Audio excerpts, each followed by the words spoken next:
Kalpanta idamadaya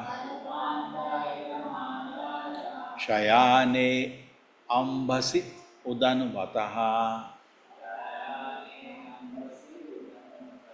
Shishiyeshor anupranam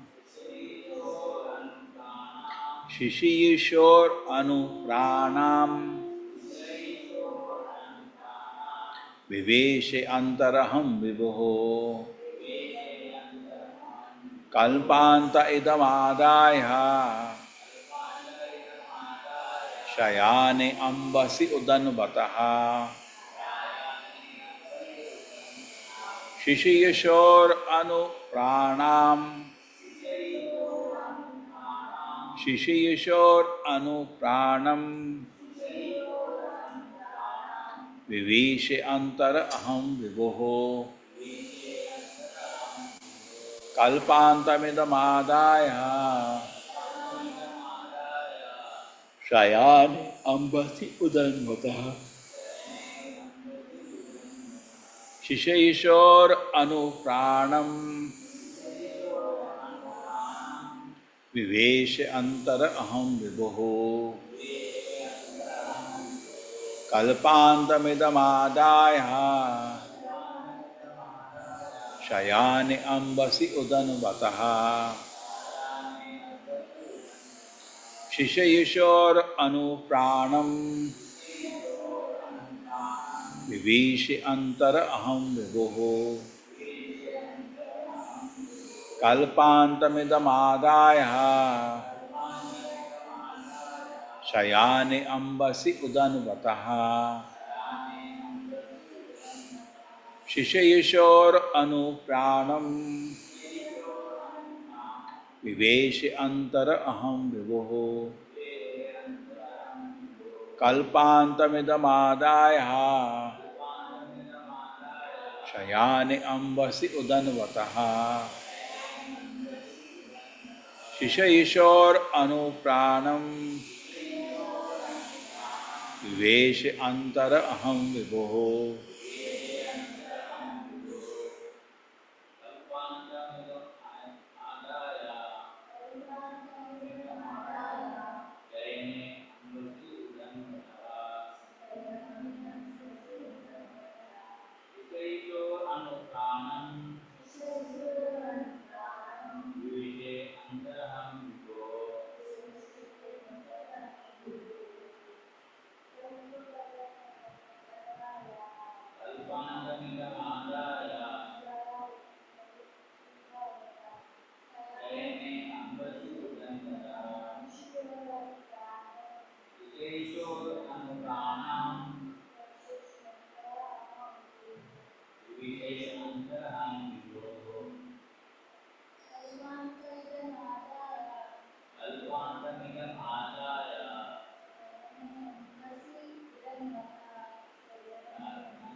Yes, Mataji.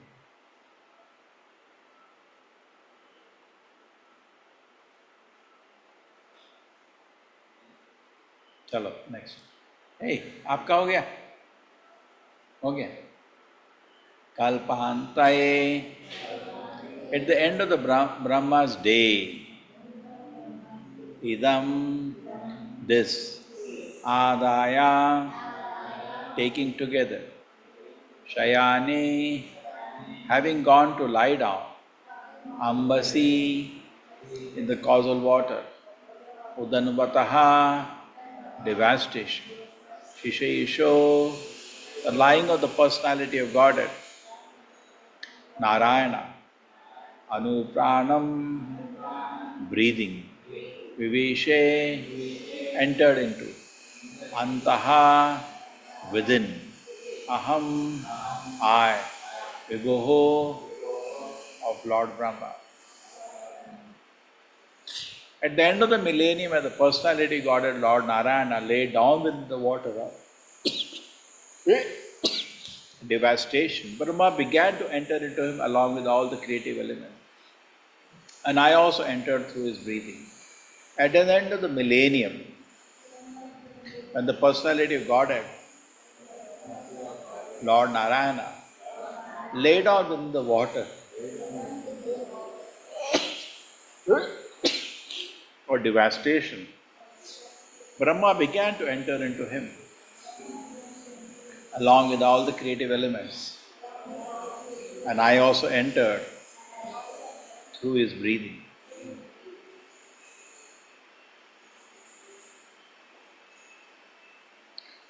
Okay. Yes, Himani Mataji, start. Hare Krishna Prabhuji.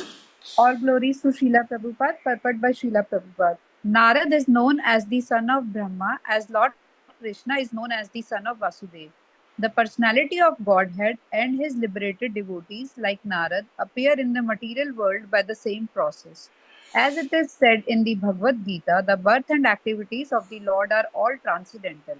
Therefore, according to authorized opinion, the birth of Narad as the son of Brahma is also a transcendental pastime. His appearance and disappearance are practically on the same level as that of the Lord. The Lord and his devotees are therefore simultaneously one and different as spiritual entities. They belong to the same category of transcendence. Hare Krishna Prabhu.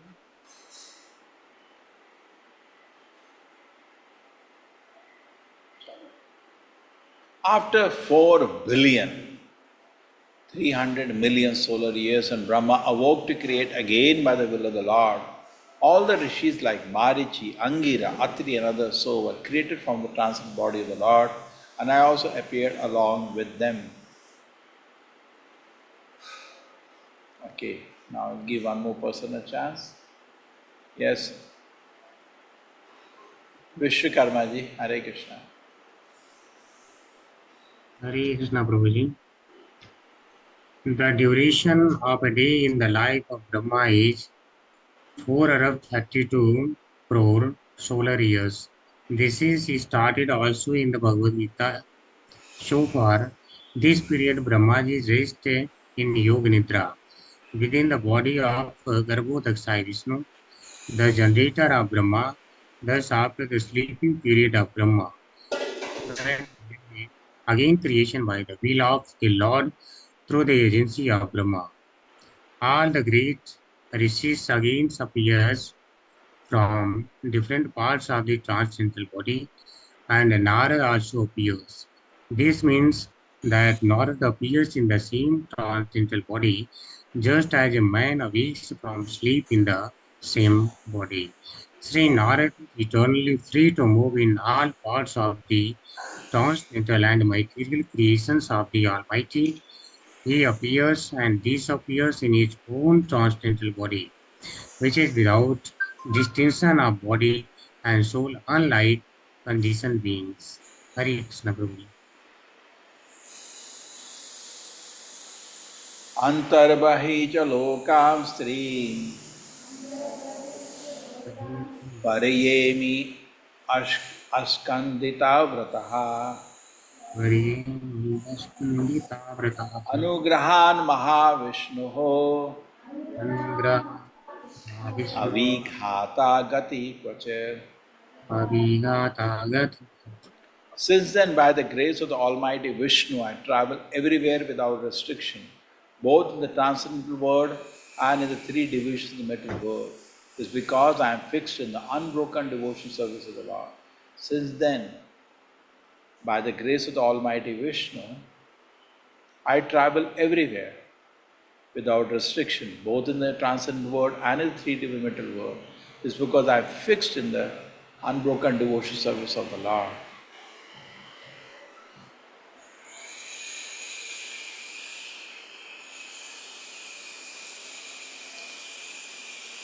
Yes, Bhumika Mataji. Hare Krishna. As stated in the Bhagavad Gita. Gita, of most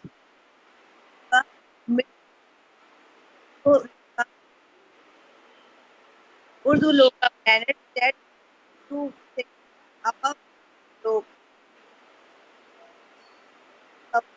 of the No, we're not getting the sound. Urdhva Loka, topmost planet, Madhya Loka, midway planets, and the Adho Loka, downward planet.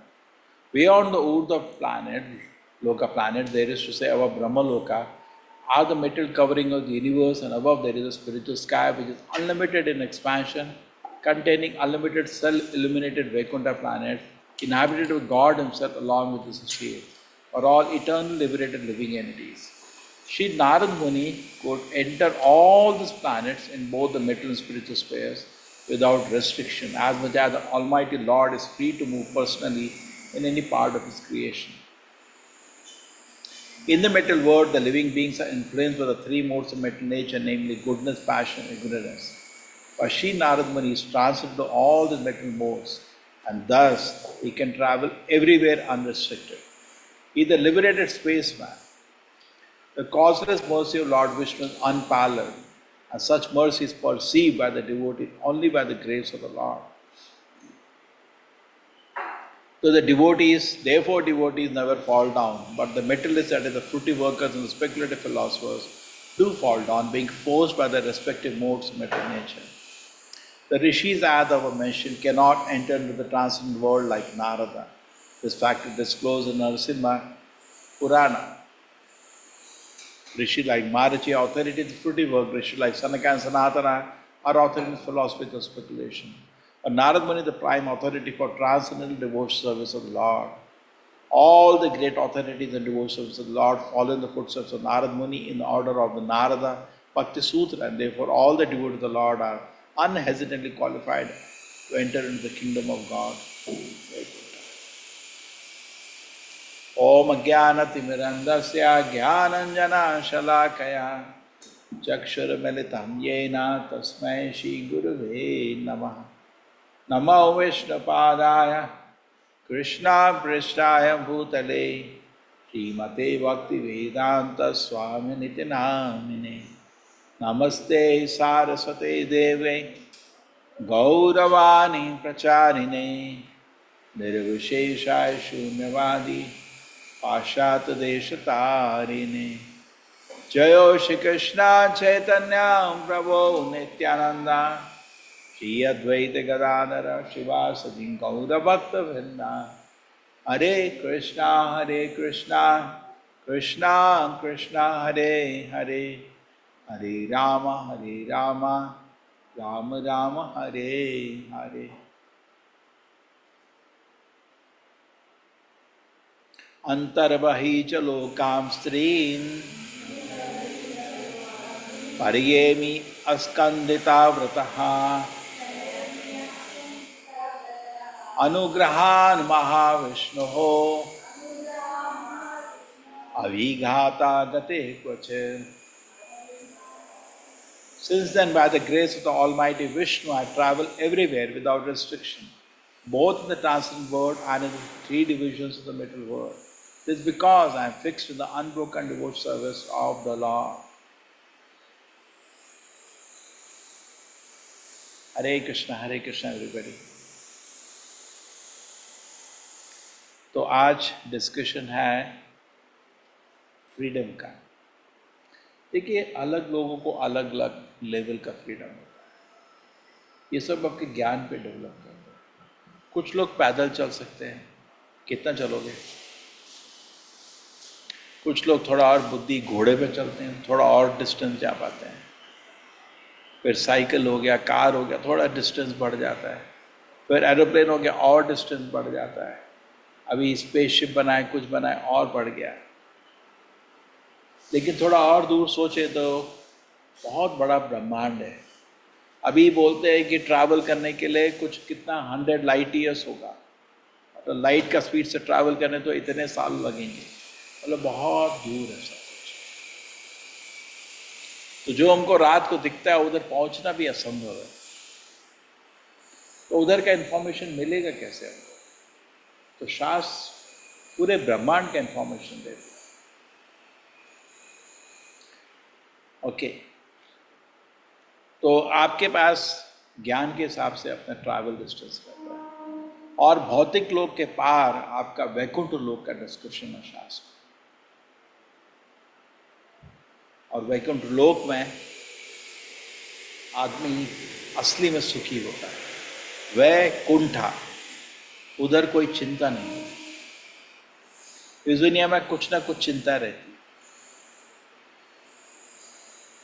हमारा health ठीक रहना चाहिए, मेरे सब रिश्तेदारों का health ठीक रहना चाहिए, सफिशिएंट धन होना चाहिए, हमेशा चिंता रहती है इन चीज़ों। बट वैकुंठा स्पिरिचुअल वर्ल्ड में कोई चिंता नहीं, बिकॉज ना वहाँ कोई चीज़ मरती नहीं है, ठीक है। स्वभाव की ज्ञान बलत हुई, तो भगवान की शक्तियों से सब कुछ अवेलेबल है। भागवत में जगह जगह वैकुंठ का उल्लेख किया गया। ब्रह्मा भी अपनी तपस्या करके वैकुंठ का दर्शन करते हैं, 4 कुमारास भी अपनी तपस्या करके वैकुंठ का दर्शन करते हैं। जब गेट पे, वो अंदर नहीं घुस पाते, गेट पे ही जय विजय का लीला हो जाता है। क्यों बोल रहे हैं अंदर नहीं घुस पाते? जो वैकुंठ के अंदर चला गया कभी वापस नहीं आता। वो गेट से ही जय विजय का ड्रामा करके आ गए थे, क्योंकि वैकुंठ में इतना खुशी है, कोई उसको छोड़ नहीं सकता। यद गत्वा न निवर्तन्ते, कृष्ण जी ने गीता में गारंटी दिया है, एक बारी दोबारा तुम वैकुंठ का सुख चखोगे, इस दुनिया में वापस नहीं आओगे। Perfect statement. तो हर आदमी का जनरली लिमिटेशन रहता है, और जब तक हमारे हृदय में छोटी भी इच्छा है अपने स्वार्थ की, हमारे इंटेंशन क्लियर नहीं है, हमका जो पूरा दिन है उसका फोकस भगवान को प्रसन्न करना नहीं है, अपने को प्रसन्न करना है, अपना इंद्रिय भोग, ये मिलावट करके इतना गंदगी मचा देता है कि हमको भगवान की सेवा का आनंद नहीं मिलता है।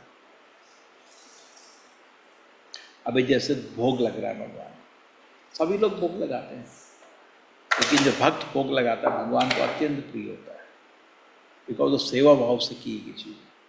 सेवोन्मुखे जीवादौ स्वयं एव स्फुरति अधः। जिसको सेवा भाव मिल गया, भगवान उसके सामने अपने जो अस्तित्व धीरे धीरे उसको प्रकट कर।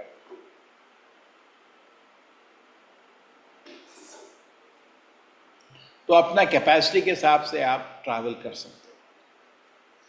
जनरली पूरे पृथ्वी में लोग एक एरोप्लेन से हल्का फुल्का ऊपर ट्रैवल कर पाते हैं, लेकिन ज़्यादा नहीं। जब प्रभुपाद जी भारत में थे, उसमें एस्ट्रोनॉट मून जाने के लिए प्रैक्टिस कर रहे थे और 3-4 लोग मर जाते हैं। तो उस समय प्रभुपाद को बड़ा बुरा लगता है, क्या ये सब कर रहे हैं, मर भी रहे हैं। तो प्रभुपाद जी एक किताब लिखते हैं, easy journey to other planets. और इंटरेस्टिंग है, हर किताब प्रभुपाद जी डेडिकेट करते हैं किसी को। ये किताब डेडिकेट करते हैं to the scientist of the world.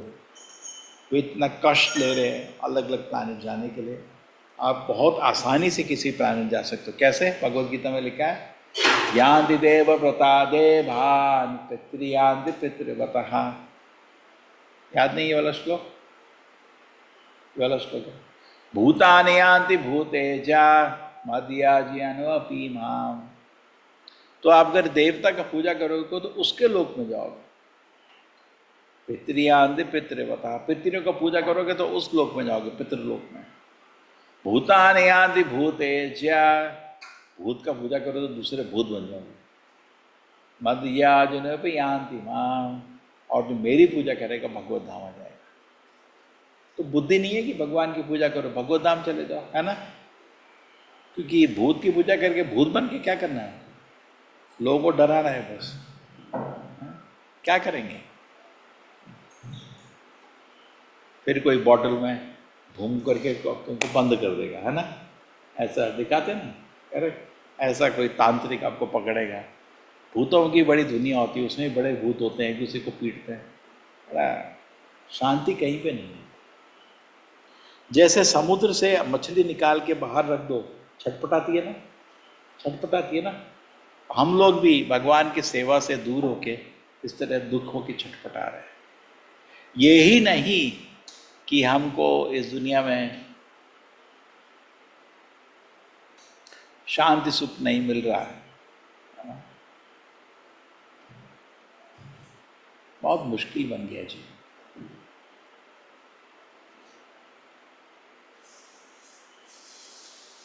और अगर भक्ति में प्रगति होती है, देखो नारद मुनि का सिचुएशन देखो, वो कहीं भी जा सकता है, उसका मन करता चलो नारायण को मिलने आता हूँ, ठक वैकुंठ लोक चला जाता है, नहीं कृष्ण को ही बात करता हूँ, उसको गोलोक पहुंच जाता है, भगवान का उससे बात कर सकता है।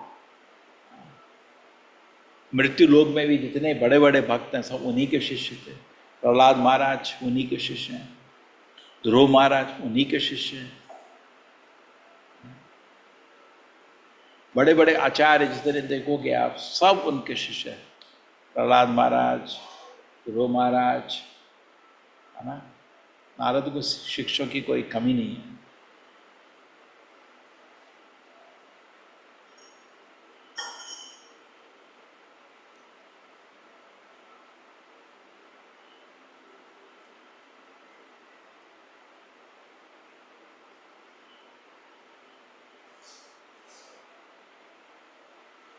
तो नारद मुनि ने ऐसा क्या किया है जो इतना स्पेशल है, जिसकी वजह से, क्या ऐसा स्पेशल नारद मुनि ने किया है कि उनको टोटल फ्रीडम मिल जाए। श्री श्री राधा गोविंद की जय। तो हम भी ऐसा क्या करें कि हमको भी टोटल फ्रीडम मिल जाए, हमको भी सोचना चाहिए, है ना, क्या करना है कि हमको भी टोटल फ्रीडम मिल जाए। रेस्ट्रिक्शन है, अभी आप उड़ के हवा में जाना चाहते हो नहीं कर सकते, अभी कोई सितारा देखता उधर जाके देखूं क्या है, नहीं देख सकते, है ना, भगवान है तो उनको मिल के आता हूँ, आप नहीं कर सकते।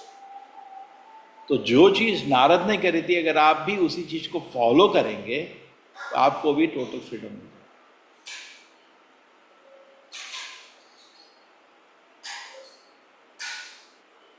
अगर हमारा फ्रीडम का रेस्ट्रिक्शन है वो इसलिए कि हम उसका दुरुपयोग करें। देखिए कोई व्यक्ति, जैसे आप अपने बच्चे को इस जन्म से जानते हो, तब भी माँ बाप गलती कर देते हैं, सोचते हैं चलो ये फ्रीडम दे देते हैं, बच्चा फंस जाता है, वो मैच्योर नहीं है, क्योंकि हमारी थोड़ा गलती होती है एस्टिमेट, हम थोड़ा ओवर कॉन्फिडेंट हो जाते हैं, कुछ नहीं होगा, लेकिन बच्चा फिसल जाता है।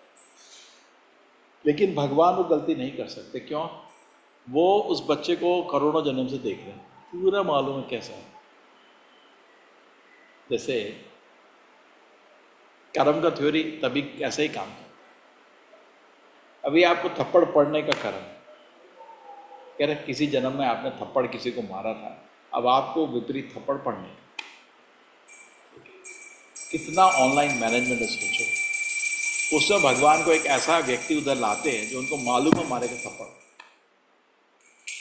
और एक आदमी अपने कर्म खत्म कर रहा है, एक कर्म शुरू कर रहा है। जो थप्पड़ खाया वो अपना कर्म खत्म कर लिया, और जो थप्पड़ मारा एक नया कर्म शुरू कर दिया। कितना कॉम्प्लिकेटेड है ये। एग्जैक्टली उसको उधर आने का और थाड़ मारने का प्रेडिक्ट भगवान मालूम, पक्का करेगा, पक्का करेगा, मालूम। हम 100% बता नहीं सकते ना किसी के लिए भी, उनको मालूम है एक कैसा व्यक्ति है। लेकिन ऐसा भी हो सकता है कि कोई व्यक्ति भक्तों के संग में आए, तो भक्तों के संग में आने से क्या होता है, व्यक्ति को भगवान की कृपा से क्या होता है, भगवान की कृपा से उसको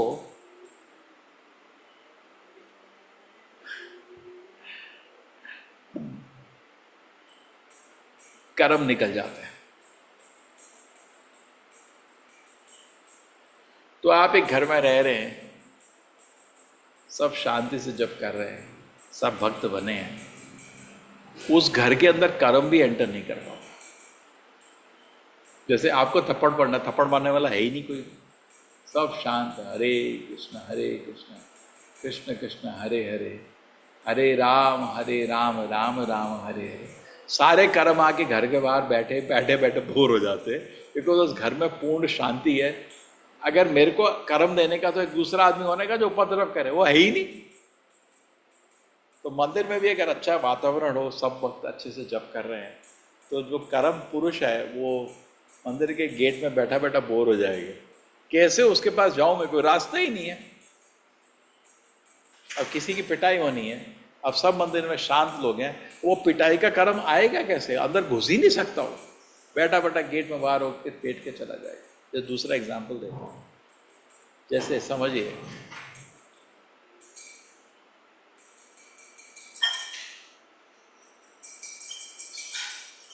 अभी आपका किसी से लड़ाई होना इस समय,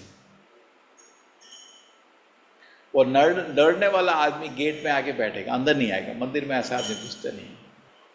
और अगर आप क्लास छोड़ के घूमने गए, पकड़े जाओगे। तो जब तक हम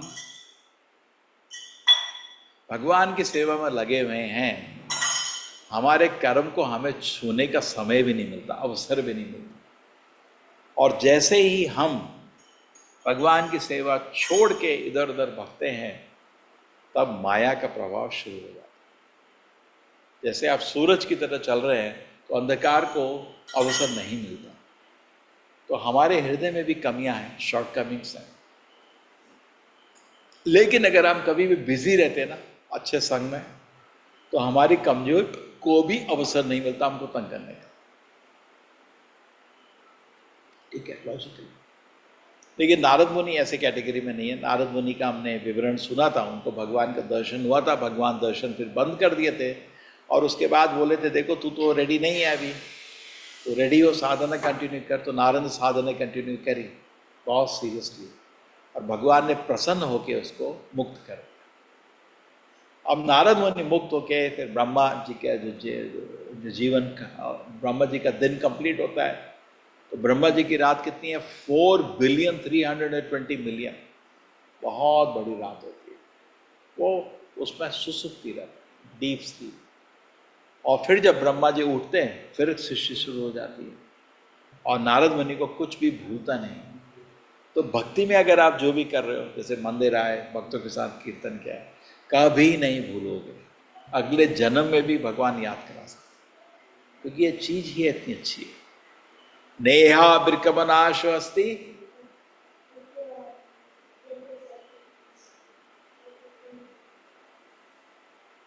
नेहा बिरकमनाशो अस्ति,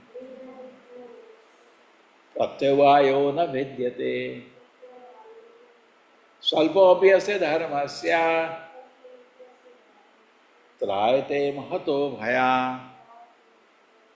तो थोड़ा भी भगवान को जो सेवा होता है, वो इटर्नली, हमेशा हमेशा हमेशा के लिए हमारे साथ रहता है।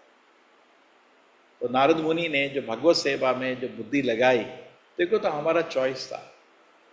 नारद मुनि ने संतों का आश्रय लिया अपना चॉइस से, उनका प्रसाद खाए अपना चॉइस से, उनका सेवा किया अपना चॉइस से, उनका आशीर्वाद लिया अपना चॉइस से। करेक्ट? आशीर्वाद देना चाहते थे, भाग सकता था, नहीं, आशीर्वाद लिया, महान भक्त बन गया। और उसके बाद उसकी माँ मरी, लेकिन टूटा नहीं, अपना चॉइस से आगे चला। कई एकांत जगह ढूंढा था भगवान का ध्यान लगाने के लिए। बहुत भूख लगी थी, किसी ने कुछ खिलाया नहीं, पानी पी के शांत हो गया, सिंपल लाइफ, और बैठ के भगवान का स्मरण करने लगा, और उसको भगवान का दर्शन हो गया। नारद मुनि ऑर्डिनरी व्यक्ति नहीं। और दर्शन मिलने के बाद वो वेद व्यास जी को समझा रहे हैं क्या होता है उस समय। ठीक है, वही हम पढ़ रहे थे कि मैं अपना शरीर छोड़ने बाद 4,32,320,000 ईयर्स तक मैं वेट किया। ब्रह्मा जी की रात थी, फिर दिन में जैसे ब्रह्मा जी जागे, मैं दुनिया में जन्म लिया और अपना प्रचार कंटिन्यू रखा। कैसे? ये नारद मुनि का अद्भुत लीला है, ये सब लोग नहीं कर सकते। लेकिन जो प्रिविलेज भगवान ने नारद मुनि को दिया, वो प्रिविलेज हमें भी दे सकते हैं। थोड़ा हमको भी सीरियस होने का होगा, so that will be possible. Narad मुनि बजाए वीणा। नारद मुनि भगवान की देवी वीणा बजा के बहुत खुश रहते हैं। जनरली वो नारायण के भक्त, नारायण नारायण, उसमें बहुत ही खुशी रहती है उनको, भगवान की सेवा, भगवान के नाम गाने में। ठीक है, और हमारे लिए बहुत बड़े आचार्य।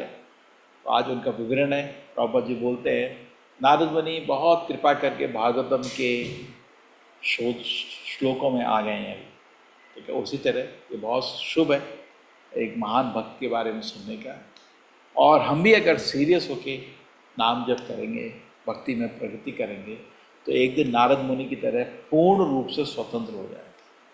कोई ऐसी इच्छा नहीं है जो नारद मुनि पूर्ण नहीं कर सकते। जैसे हमने देखा चित्रकेतु के उसमें बच्चों को जगा दिया, उनकी शक्ति आप समझ भी नहीं सकते। सत्य संकल्पा, शास्त्र में एक सिचुएशन लिखी है, सत्य संकल्पा, जो सोचते हैं वही हो जाता है। नारद मुनि के जैसे महान भक्तों की ऐसी हम लोगों की भी होती है ना, ऐसा फ्रीडम मिले, जो सोचा हो गया है। ये भी हम मोबाइल चाहिए सोने की बनी हुई सामने रखी, जो सत्य संकल्प है। किसी का कुछ विश करते हैं वो भी हो जाता है। भाई तुम लोग पेड़ बन गए, बन जाओ, हो गया, सत्य संकल्प है। और फिर रोए नारद में थोड़ा दया करो, ठीक है तुम पेड़ बनोगे नंद महाराज के घर में, वो जो इच्छा उनके हृदय में आती है भगवान प्रकट कर देते हैं। तो भक्त भगवान को इतने प्रिय है। तो हम भी भक्ति प्रगति करेंगे तो नारद मुनि जैसा हम फ्रीडम पा सकते हैं। ठीक है, नारद मुनि के दोस्त भी हैं पर्वत मुनि, वो भी उनकी तरह दुनिया भर ट्रैवल करते हैं। ठीक है, तो हमको भी ये जो प्रोसेस है भक्ति योग का प्रोसेस श्रील प्रभुपाद ने दिया है, चैतन्य महाप्रभु ने दिया है, उसको फॉलो करेंगे। और अगर फॉलो करेंगे बहुत ही जल्दी जो रेस्ट्रिक्शन है दुनिया ना बहुत ही रेस्ट्रिक्ट है। देखो प्रभुपाद बोलते हैं condition world, condition living annuity. Condition मतलब उसके हाथ पैर बंधे हुए, लेकिन अगर हाथ पैर किसके बांधते हैं? कभी देखा चोर को बांधते हैं ना, हाथ पैर बांध के रखते हैं, है ना, फिर वो चोरी करेगा या किसी को मारेगा। तो उसी तरह भक्त को भी, क्योंकि वो पूरी तरह भगवान का हृदय जीत चुका है, उसको रस्सी नहीं लगाई जाती, वो फ्री रहता है, डायरेक्टली भगवान की सुरक्षा में रहता है। तो इसी तरह भक्ति में प्रगति करिए, ध्यान से साधना करिए, भक्तों का कृपा मिलेगा, तब आपको नारद मुनि जैसा फ्रीडम महसूस होगा। अभी ये तो ट्रैवल का फ्रीडम तो छोड़ दो, मन को तो फ्रीडम मिल जाए एटलीस्ट। हम लोग काम क्रोध इन सब चीज़ों से फंसे रहते हैं, है ना। अगर इनसे ही फ्रीडम मिल गया वो भी बहुत बड़ी चीज़ होगी, सत्वगुण का आभास होगा। छिद्यते हृदय ग्रंथि भिद्यते सर्व संशय, छिद्यते हृदय ग्रंथि, हमारा हृदय जो है टाइड है, नॉट रस्सी से बंधा हुआ है इधर उधर। तो नाम जप करने से जब सत्वगुण आएगा तो क्या होगा, ये सारे रस्सियां टूट जाएंगी। छिद्यते हृदय ग्रंथि भिद्यते सर्व संशय, और तरह तरह के संशय हमको है, ऐसा क्यों, ऐसा क्यों है, तो एटलीस्ट ये फ्रीडम देगा। जैसे किसी को टोटली कोई चीज़ कन्विंस है तो कितना एकाग्र होकर वो काम करता है ना। हमारा है मन में कि ये सच है या झूठ है, 10%, 5%, 50% ये डाउट रहता है, डिपेंडिंग अपना प्रगति में, है ना। तो जैसे हमारा आध्यात्मिक प्रगति होते हैं, डाउट छिद्यते सर्व सारे डाउट निकल जाते हैं, फिर आदमी का फुल एंथुजियाज्म, पूरे एनर्जी से भगवान का सेवा खुशी से करता है।